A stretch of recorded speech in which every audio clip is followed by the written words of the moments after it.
भयंकर टकराव की वजह से पृथ्वी के हिस्से कणों के रूप में अंतरिक्ष में फैल गए और एक रिंग्स की तरह पृथ्वी की परिक्रमा करने लगे। इन्हीं परिक्रमा करते हुए कणों में टकराव होने लगा, जिसके कारण हमारे चांद का निर्माण हुआ। उस वक्त पृथ्वी पर सिर्फ एक ही समुद्र हुआ करता था और वो था 1900 डिग्री सेल्सियस की तापमान पर उबलते हुए लावे का। उबल रही थी वो सारी चीजें जिसे आज आप अलग अलग नाम से जानते हैं। वक्त के साथ साथ पृथ्वी धीरे धीरे ठंडी हो रही थी, जिसके कारण पृथ्वी के भारी तत्व जैसे धातु और रेडियो एक्टिव पदार्थ पृथ्वी के केंद्र में जाकर इकट्ठा हो गए और हल्के पदार्थ पृथ्वी की सतह पर आ गए। लाखों सालों तक पृथ्वी पर उल्कापिंडों की बरसात हुई और इन गिरते हुए उल्कापिंडों में जमा था नमक, मिनरल्स और पानी। करोड़ों सालों तक इन उल्कापिंडों की बरसात होती रही और धीरे धीरे पृथ्वी की ऊपरी सतह पानी से ढकने लगी। वैज्ञानिकों के मुताबिक यही वो वक्त था जब दूर गहरे पानी के अंदर निकलते ज्वालामुखियों से पहली बार सूक्ष्म जीवों का निर्माण हुआ। लाखों सालों बाद एक वक्त ऐसा आया जब पृथ्वी की पूरी सतह पानी से ढक चुकी थी। हमारी पृथ्वी के सबसे अंदर का कोर रेडियो एक्टिव पदार्थ से बने होने की वजह से हरदम गर्म होता रहता है, लेकिन जब भी पृथ्वी की ऊपरी जमीन ठंडी हो जाती है तब पृथ्वी के अंदर की गर्मी बाहर नहीं निकल पाती, जिसके कारण ज्वालामुखियों का निर्माण होता है। और उस वक्त कुछ ऐसा ही हुआ। पानी से ढकी हुई पृथ्वी पर हजारों की तादाद में ज्वालामुखी निकलने लगे और आने वाले लाखों सालों तक इन ज्वालामुखियों का निकलना जारी रहा, जिससे पानी के ऊपर जमीन का निर्माण हो रहा था। इस वक्त भी पृथ्वी पर वातावरण ना होने की वजह से अंतरिक्ष से उल्कापिंडों की बरसात हो रही थी। आज से लगभग 300 करोड़ साल पहले पृथ्वी पर ऐसा वक्त आया जब पृथ्वी का वातावरण लगभग स्थिर होने लगा था।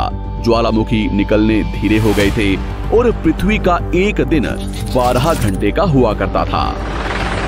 साल बीतते गए और धीरे धीरे ये सूक्ष्म जीव विकसित होते गए और समूह में रहने लगे।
वक्त बीतने के साथ साथ धरती की टेक्टोनिक प्लेट्स में दरार होने लगी, जिसके कारण पृथ्वी के अंदर का लावा जमीन की तरह कई लाखों सालों तक खुला उबलता रहा।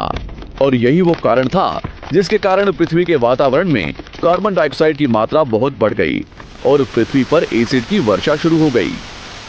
एसिड रेन की वजह से पृथ्वी का तापमान घटने लगा और तापमान इतना घटा कि पृथ्वी के ऊपर स्थित पानी बर्फ में परिवर्तित होने लगा। पृथ्वी पर पहली बार भयंकर आइस एज आया। इस वक्त पूरी पृथ्वी सफेद बर्फ से ढक चुकी थी।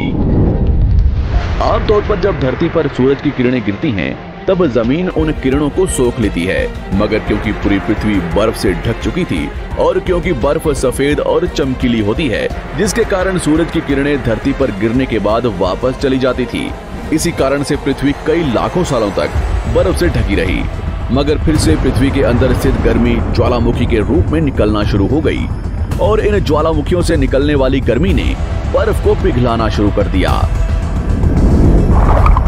इसी बीच पृथ्वी की गहराई में बचे कुछ सूक्ष्म जीव धीरे धीरे बदल रहे थे और अब वो ऑक्सीजन को अपने शरीर को बड़ा और जटिल बनाने के लिए इस्तेमाल करने लगे थे। इस बीच पानी में अलग से भी छोटे समुद्री पौधे निकलने शुरू हो चुके थे। बाहर जैसे जैसे ज्वालामुखी निकल रहे थे, वैसे वैसे वातावरण कार्बन डाइऑक्साइड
6 करोड़ साल पहले पृथ्वी की तरफ आज के माउंट एवरेस्ट से भी बड़ा लगभग 4.5 लाख करोड़ किलो जितना वजनिया उल्कापिंड लगभग 80,000 किलोमीटर प्रति घंटे की स्पीड से पृथ्वी की तरफ आ रहा था।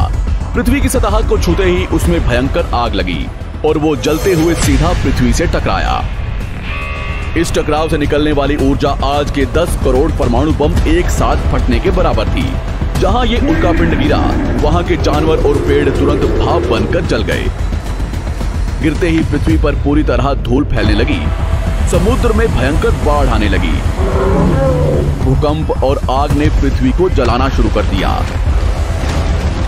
कुछ ही घंटों में पूरी पृथ्वी के वातावरण में हानिकारक गैस और धूल की वजह से पृथ्वी नर्क हो चुकी थी। डायनासोर्स, घुटन, आग और भूखमरी से पूरी तरह विलुप्त हो गए।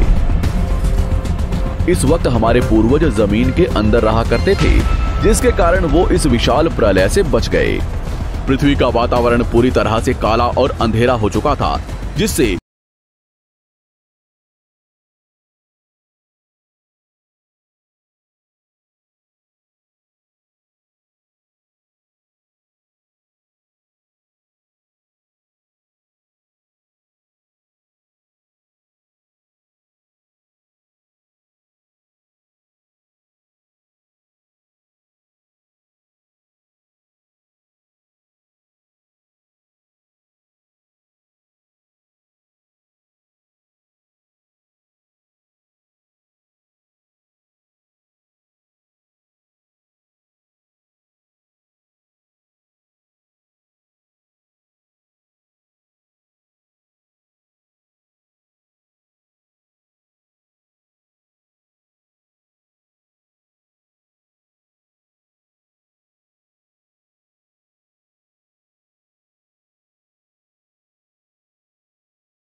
लाखों सालों का, मगर हमने इन 100 सालों में जितना पृथ्वी को गंदा और तबाह किया है, उतना आज तक किसी भी प्रजाति ने नहीं किया होगा।